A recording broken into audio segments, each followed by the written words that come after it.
রাই এবং অনির্বাণের বিয়েটা কোনো মতেই মেনে নিতে পারছে না নীলু। হ্যাঁ বন্ধুরা, ভিডিওতে লাইক দিয়ে দেখতে থাকো। নীলু বাড়ি গিয়ে সূর্যকে বলতে থাকে যে না না সূর্য, এটা কি করে সম্ভব হয়? আমি দিদিভাইকে কোনো মতে আমার বড় যা হিসেবে মেনে নেবো না। ওদিকে সূর্যের মা চলে আসে। সূর্যের মা বলতে থাকে আচ্ছা নীলু, তোমার সমস্যাটা কি বলো তো? এখন তো তোমার পথের কাঁটাটা চিরকালের জন্য সরে গেল, এখনও কি তোমার শান্তি হচ্ছে না? তখন এটা বলা মাত্র নীলু বলতে থাকে আপনি কি বলতে চাচ্ছেন মা? দিদিভাই আমার পথের কাঁটা হতে যাবে কেন? আমি তো কোনোদিনও ওকে আমার প্রতিদ্বন্দ্বী বলে ভাবিনি। ও কে? আর ও দেখতেই বা এমন কি যে ওর প্রতি সব লোকেরাই আকৃষ্ট হবে? আপনি কি ভাবছেন? আমি দেখতে না হয় ভালো, কিন্তু ও তো দেখতেও ভালো না, পড়ালেখাও ভালো না। আমি তো সব কিছুতে পারদর্শী বলুন। আমি ঘর সংসারও তো কত ভালো করে করি। তখন এটা বলা মাত্রই সূর্যের মা হাসে পড়ে আর বলতে থাকে যে হ্যাঁ, দেখতেই তো পারছি তোমার ঘর সংসার করার নমুনা, আর তুমি কতটা সব কাজে পটু।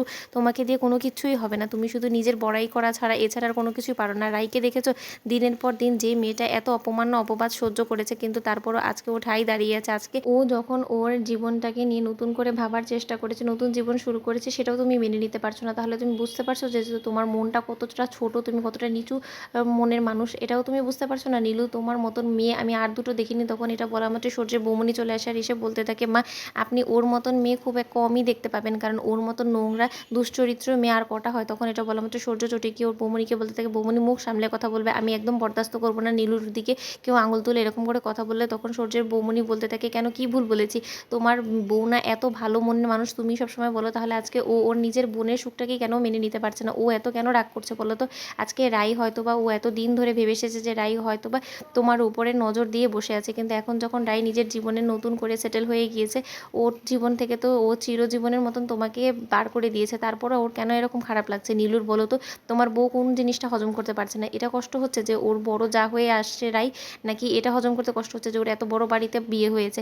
আসলে তো নীলু, তোমার জানো একটা কথা কি, যে তোমার তো এত বড় বাড়িতে বিয়ে হওয়ার কোনো কথাই ছিল না। শুধুমাত্র তোমার বোনের করুণার কারণে তুমি আজকে এত বড় বাড়ির বউ হয়ে এসেছো। আর এখানে তো আসলে রাইয়ের থাকার কথা ছিল। তারপরও যখন রাই বাড়ির বউ হয়ে আসতে পারিনি, ও এখন আরেক বাড়ির বউ হয়েছে, তো ঠিক আছে না? তাতে কি সমস্যা? তোমার বড় যা হিসেবে তোমার ওকে মেনে নিতে এতটা কষ্ট কেন হচ্ছে? তখন এটা বলা মাত্র নীলু বলতে থাকে বাস, আমি অনেক শুনেছি, অনেকক্ষণ ধরে দাঁড়িয়ে আমি মুখ বুজে সব কিছু সহ্য করছি, কিন্তু সূর্য আমি একটা কথা বলে দিচ্ছি, আমি কোনো মতেই দিদিভাইকে এ বাড়িতে আসতে দেবো না। ও যদি এই বাড়িতে আসে তাহলে আমি এই বাড়ি ছেড়ে চলে যাব। তখন এটা বলা মাত্র সূর্যের বৌমনি বলতে থাকে বাহ, তাহলে তো হয়েই গেল। তুমি বরঞ্চ নীলু এটাই করো, কারণ তোমাকে এমনিও তো এই বাড়িতে কেউ সহ্য করতে পারে না, তোমাকে দু চোখে কেউ সহ্য করতে পারছে না, তুমি তো সেটা বুঝো। তারপরও নির্লজ্জ বেহার মতন এই বাড়িতে পড়েই থাকো। আর ওদিকে দেখো তোমার দিদিভাইয়ের কি কপাল, রায়ের একের পর এক অসম্মান অপমান হওয়ার সত্ত্বেও কত বড় বাড়ির বউ হয়ে গেল, আর সসম্মানে ওকে ওর হাজব্যান্ড একসেপ্টও করে নিল। কিন্তু তোমার হাজব্যান্ড তোমাকে একসেপ্ট করা সত্ত্বেও তোমার শ্বশুরবাড়ির লোকেরা তোমাকে কোনো মতেই একসেপ্ট করতে পারছে না এখনো পর্যন্ত। তুমি বুঝতে পারছো তোমার পজিশনটা আসলে তোমার শ্বশুরবাড়িতে কি? তখন নীলু মনে মনে ভাবতে থাকে দিদিভাই, তোর কারণে দিনের পর দিন আমার এই